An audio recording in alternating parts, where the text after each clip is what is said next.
Welcome, Star Wars fans. Here we talk about all things Star Wars with rumors, facts, news, and random shenanigans. Get ready and strap into your Millennium Falcon. This is the Force Choke Podcast.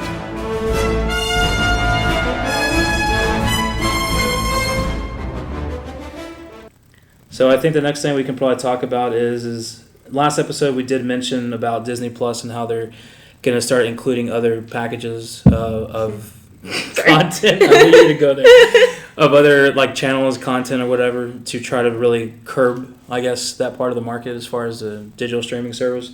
But something as of, I believe it was just 2 days ago, that now, I don't remember the initial amount. Disney Plus was supposed to be like, what, $7.99 a month?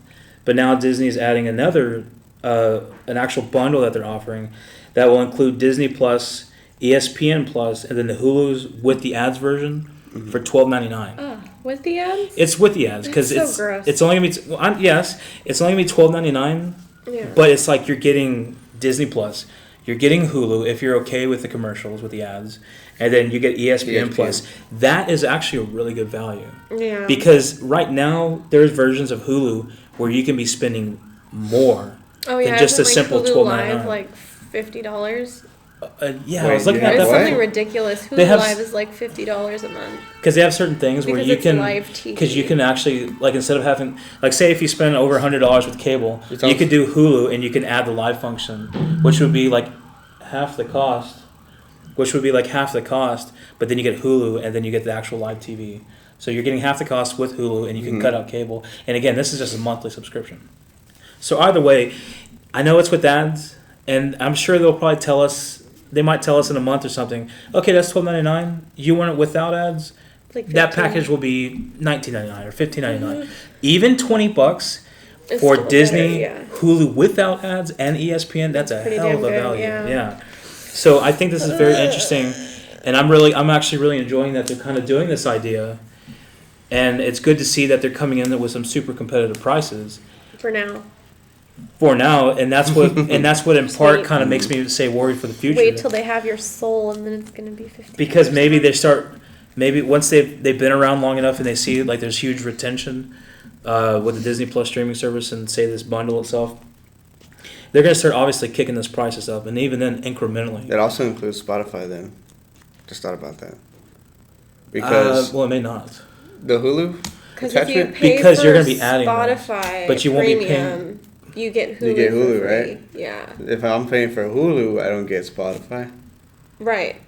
It's weird. Well, it's just how they have different services. Like an example with Verizon now, it had where like if you're with Verizon Wireless, that you get the iTunes or the Apple Music for 3 months for free, and eventually it kind of withered away, and I was like, okay, I'm not getting charged for this. Mm-hmm. And then now like there's commercials saying that if you're with Verizon, you get Apple Music for free.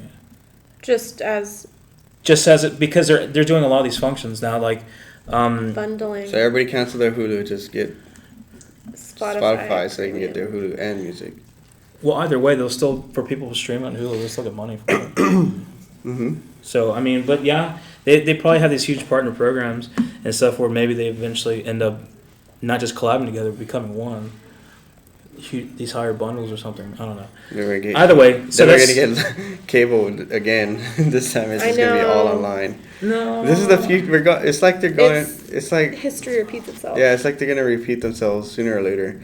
Yeah. They're going to get back to this big old package with all these fucking. But I think that will still be some time away though. Yeah. That'll still be some time away that we'll still, for us. Because right now, like PlayStation Boo has like a 45 package deal, or even a 65, where you get all these freaking channels at monthly subscription.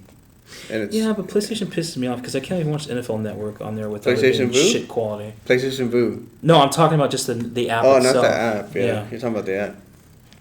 The same thing goes with Microsoft's app. Microsoft's NFL I never had problems. When I had an Xbox One, the Xbox, I never had problems when I was watching the NFL app. I always hear people having problems with the NFL. Oh, I never had problems with it. And then last year, like I couldn't even watch the Red Zone on the NFL Network app or the NFL app on the PlayStation. Like the sound would be fine, but it's like, what's lower than 360p quality video? 180? Like it was terrible. It's 240p. Okay, fine, sure, 240p, but it was still very terrible. You couldn't watch it. I remember those YouTube days. Ugh. Anyway, so that's just a bit of an update from the previous episode. Yeah. That again we see, bring it back together. Disney is trying to curb the market, but now they're offering a solution where before you could be spending 3 different amounts, like $12.99 times 3. Now you're getting $12.99 times 1.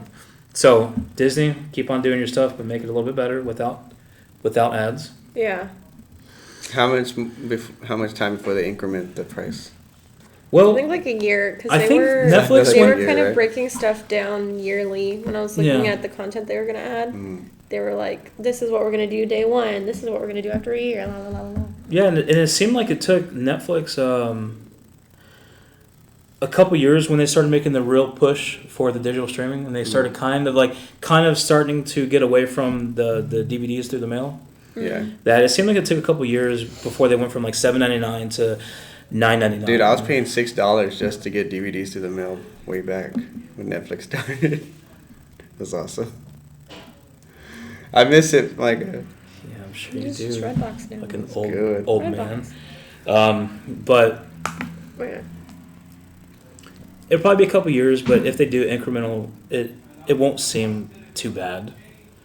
I mean, by the time you're already going to be the frog in the boiling pot of water, but. The Redbox library versus the Netflix library is like, don't even compare. Oh, really? Yeah, Netflix library had everything. I could get any DVD across the world for $6. All right, calm down, bud. It's awesome. All right, so, yeah. So, moving forward, what do y'all think? Galaxy's Edge?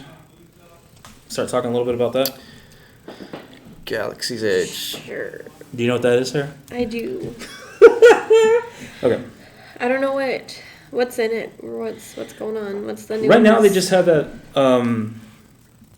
So it's at Disneyland, not at Disney World yet. California. Right, the one in California. I guess. Boo.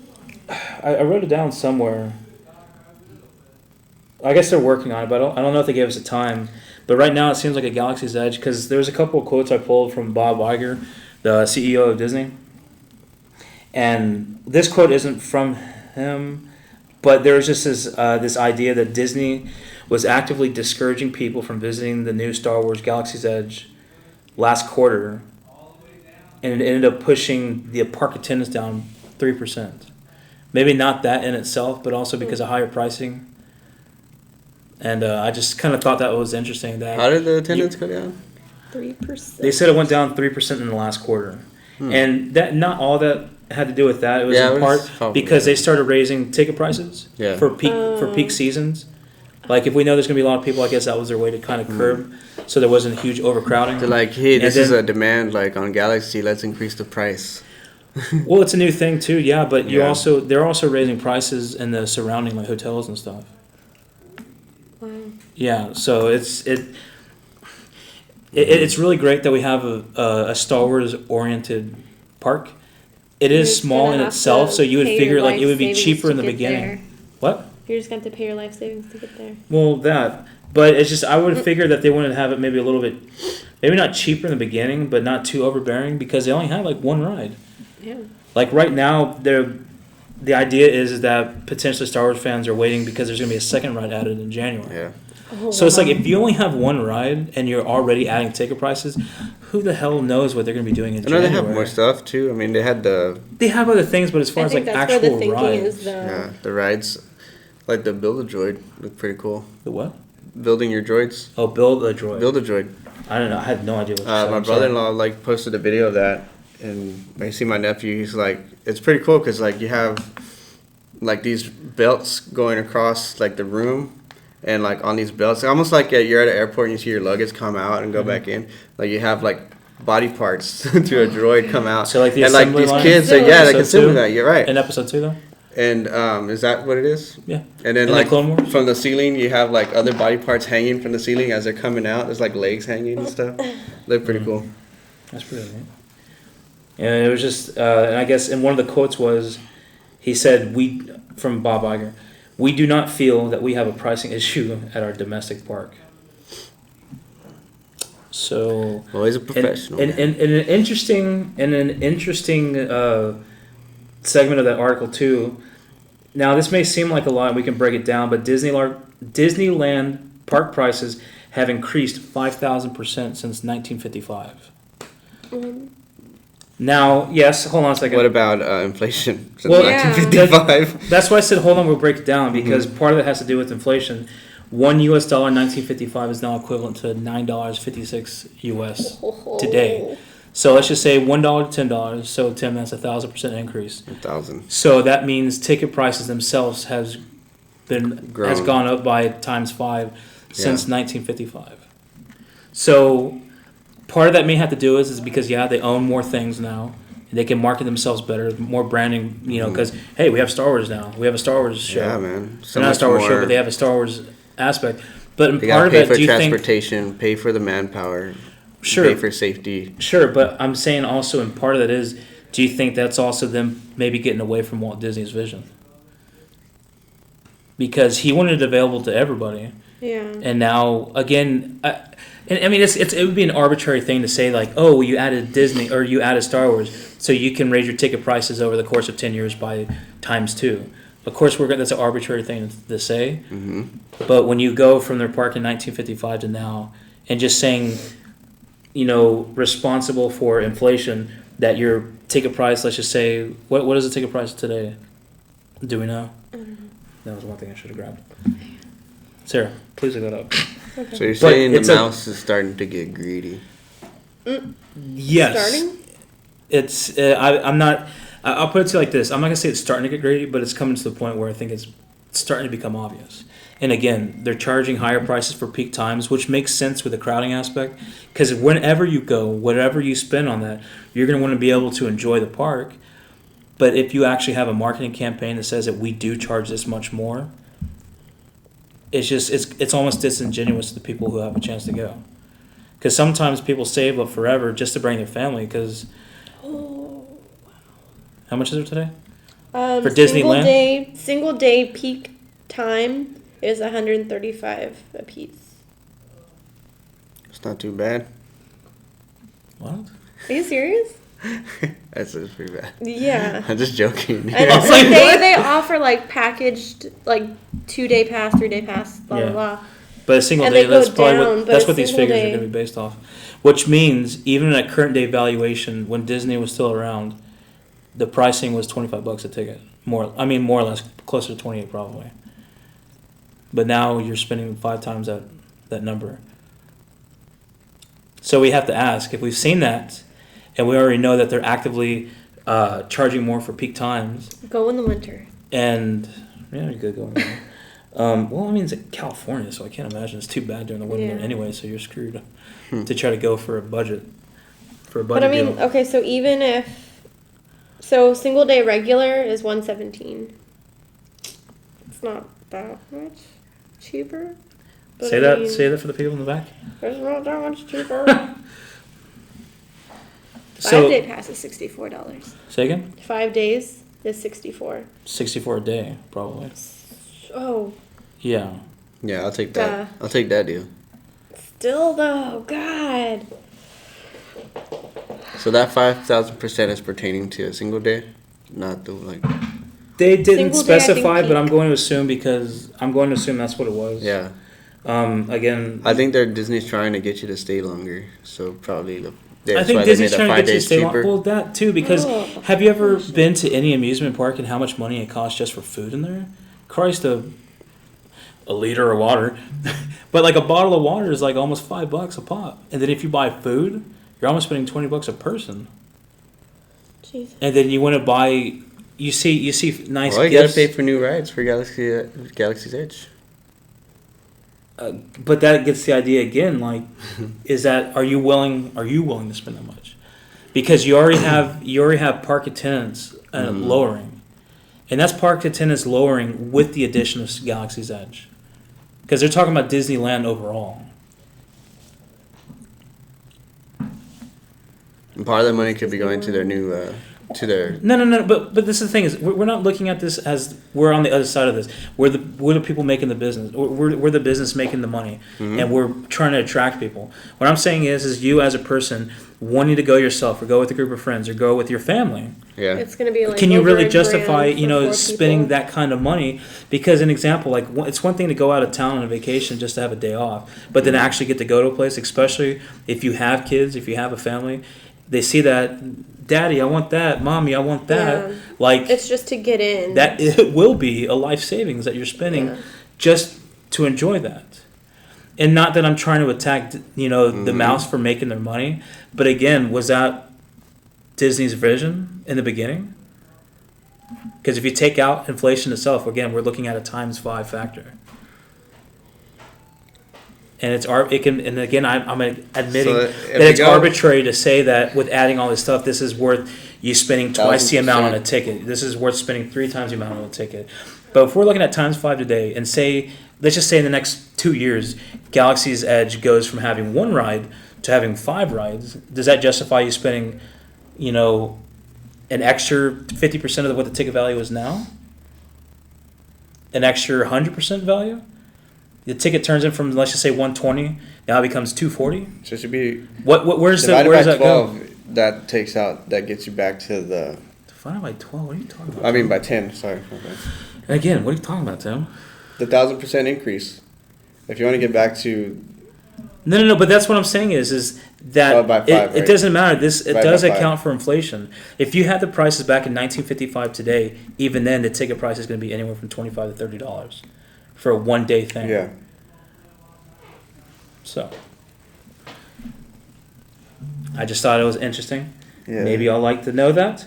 And because I know us as being Star Wars fans, and hopefully everyone who's watching are Star Wars fans too, and eventually they would like to think that there would be a day that they could actually go to California or to Disney World whenever this is opened up in Disney World in Florida, that they would eventually have the opportunity to not completely break the bank or have to save for an entire year just to go for even a day or maybe even 3 days.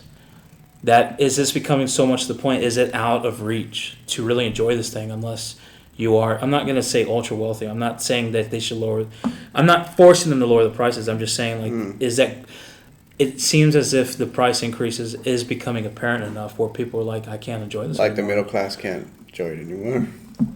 We can't make it. Yeah. Or maybe do it like a 1-day thing and. Yeah, which we already. Because I can. Well, yeah. Well, we've already looking at the math that you're already going to be spending more. Yeah.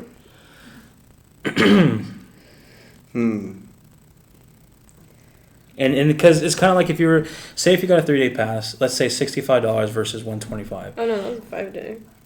Okay, 3-day was like $90.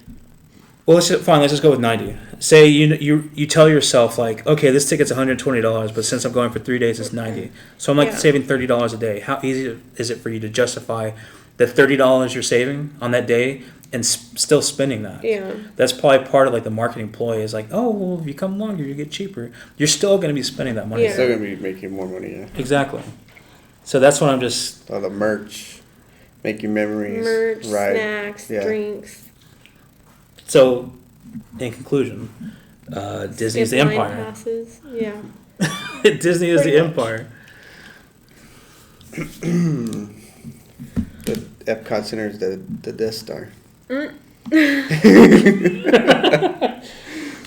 Right? What if someone said, hey, when are we going to probably get a Death Star here at, Galaxy's Edge? Bro, haven't you been to Epcot? It's like it's over there. We're not going to make another one, damn it. Stay on target. Stay on target. So, yeah, I mean, I guess we can try to see, come January or maybe even a month or so after that, the new figures that they have coming out, see if they do have a ticket price increase when that second ride added to Galaxy's Edge. Mm-hmm. Because I get, again, like, no matter what time of the year you go, no matter how much you spend, like, buying the ticket will be enough that you're still going to want to be able to enjoy it, right?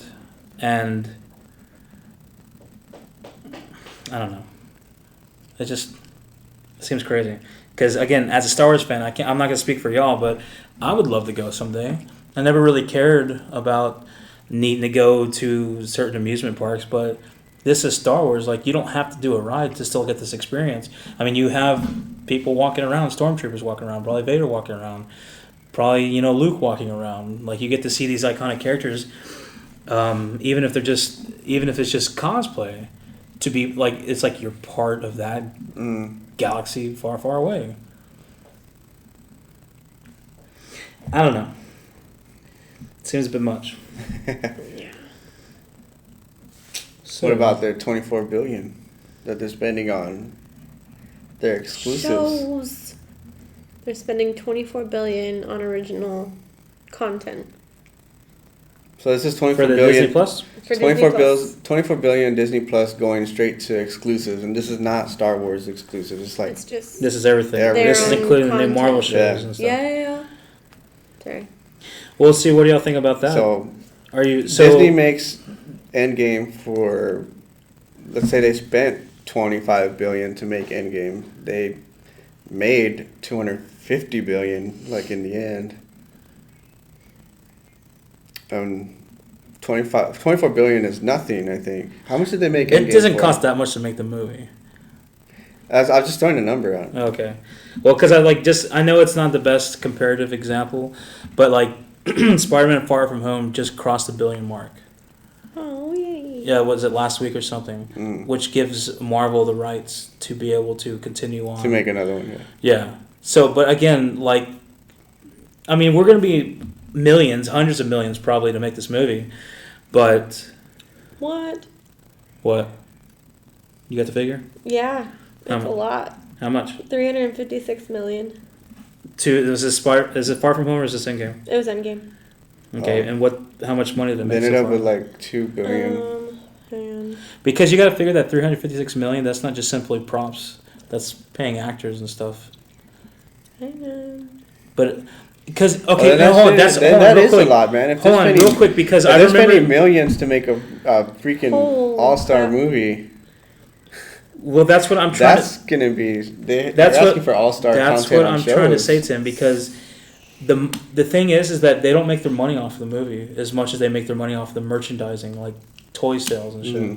$2.7 billion worldwide. 2.7 billion worldwide for Endgame. That's it. Billion. Yeah, I would have thought. Billion. No, I'm saying I just would have assumed that would have been more with Far From Home already hitting the $1 billion mark. You know. Hang on. It's almost $3 billion. Yeah. Only, yeah. I get it. No, but... Man. Yeah, I thought Far From Home would have done more, but it is the first Spider-Man movie to cross the $1 billion. No, I'm saying I would have thought the Endgame would have done more if you use Far From Home as a benchmark to say, hey, I hit $1 billion. You know what I mean? But, hey, that's still a lot of money. Only $1 billion? Only $1 million? How much money should I make? Who won $100 billion million? Yeah, it was 1.08 billion worldwide. As of I don't know when. So bring this back to Star Wars. What do y'all think? The return or Episode 9, The Rise of Skywalker. What do you think that's going to do? Because Force Awakens broke that initial weekend to get to. I'm hoping they make as much money as they can so they can make an Obi-Wan. They broke opening day box office records. I don't remember if it was opening day or if it was opening weekend, but they broke the record at the time. Of course, I don't know if anyone's on top of that. For Last Jedi. That was for the Force Awakens. Oh yeah, they're up there. So, that's what I'm saying is that at the time, at least, they were number one. They broke the record for opening. I believe it was opening weekend. So do you think we'll see that again for Rise of Skywalker? Because we can easily say, well, okay, Episode 7, we never thought we were going to get another Star Wars film, and this is the first of many to come. No one knows what to expect. They just know that they like Star Wars, and we're getting another movie. So now we have Episode 9 with The Rise of Skywalker. This is supposed to be the last of the Skywalker lineage as we know it as of right now. So are we going to see another record broken from a Star Wars movie? Maybe not opening weekend. I hope overall, but I'm not thinking over blah, blah, blah. Breaking records again? No, it's not going to happen. I'm not talking about overall. I'm talking about the amount that, basically how much money they're getting from just that opening weekend sales. No. Why? Because of Endgame? Because or the disconnect with the fans right now? Disconnection. That. Okay.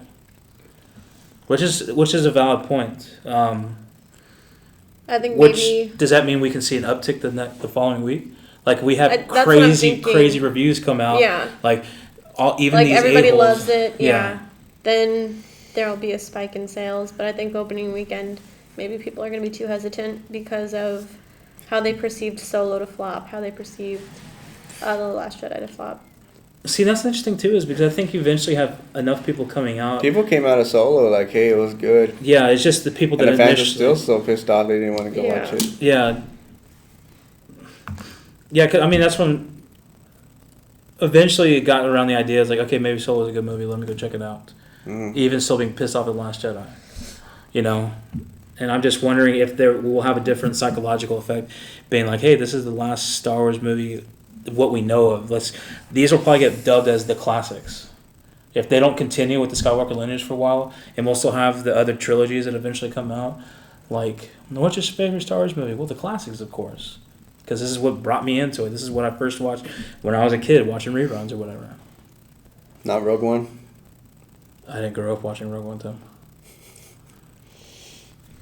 and that would still be part of the same lineage, wouldn't it?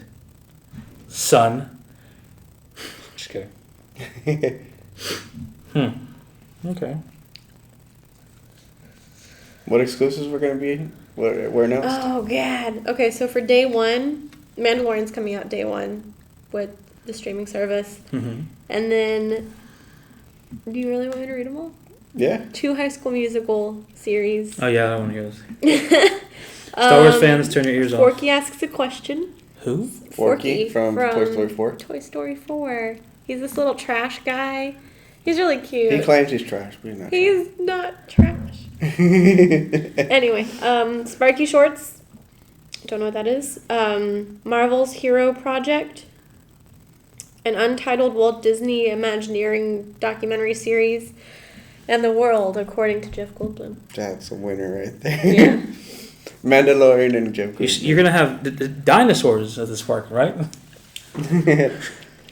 And then so this is all, you said this is all day one for the Disney Plus streaming Day service? one for the series, what do you mean? series.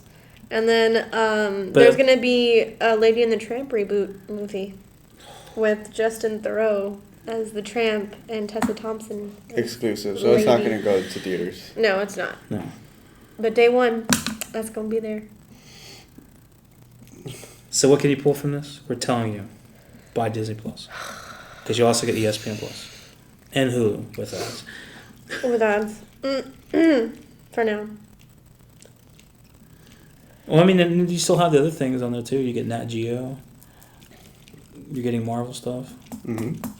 And I think that's and those are actually only like just part of the Disney Plus. But then if you want to spend the extra money, then you can have ESPN and Hulu. Oh, so the $7. Yeah. Well, because $12.99. the still that Lewis had shown you last time, where it showed like a banner for the Mandalorian. Yeah. And then it had like Star Wars, something else, Marvel, yeah. And then Nat Geo was at the end. Yeah.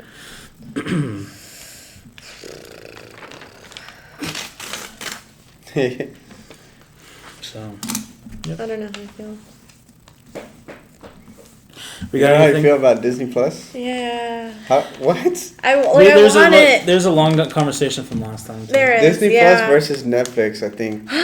No. Netflix has Stranger Things. Well, that's what I'm. Right now, now they have Stranger Things. Wait till Disney buys it. But I think this is the thing though. Is I don't think you can make the comparison because right now Disney Plus, if you were to get it by itself, it is cheap enough that you can still have Netflix subscription and this. Well, because. Okay, even so, I think, I guess, we talked about this already, but in my house, there's Netflix, Hulu, Amazon Prime. Hulu is just going to be taken over by Disney Plus. I'm still going to have Netflix and Amazon Prime. I think, if somebody continues to pay for it. Traitor! Sorry. But Netflix is not going Netflix anywhere. Yeah. Then Amazon Prime, and then Hulu. Yeah. Oh, no. Well, I don't know. But Hell, maybe eventually like Disney. change. Hold on, maybe Disney eventually, depending upon how well they corner the market, that will eventually just buy Netflix too. No. That's what I was just saying. That's literally what he just said. My bad. But I don't. Well, okay. Uh-oh. Well, you have anything else? Then they're gonna own the banks. I'm bummed. Yes. Oh my god. A car. That's what the world's Disney coming to. F-150. The D-150. Disney's new vision. The Disney Chrysler. I don't know. Disney goes to space. Disney clothes. Okay, so this has been episode 53 of the Force Choke podcast. I am thoroughly bummed and a little just shaken. What are you bummed about, sir? I'm bummed about Disney Plus. God damn it. She's bummed. I'm bummed. You remember the Bum Bum song? I'm sorry. Go ahead. What? Go ahead. Go. Finish. Thank God we're at the end of this. We'll talk about it after. Oh God. Remember to follow us on Facebook and Instagram. That's where our sweet little nuggets of content are. Tim's name on my phone is now going to be the Bum Bum.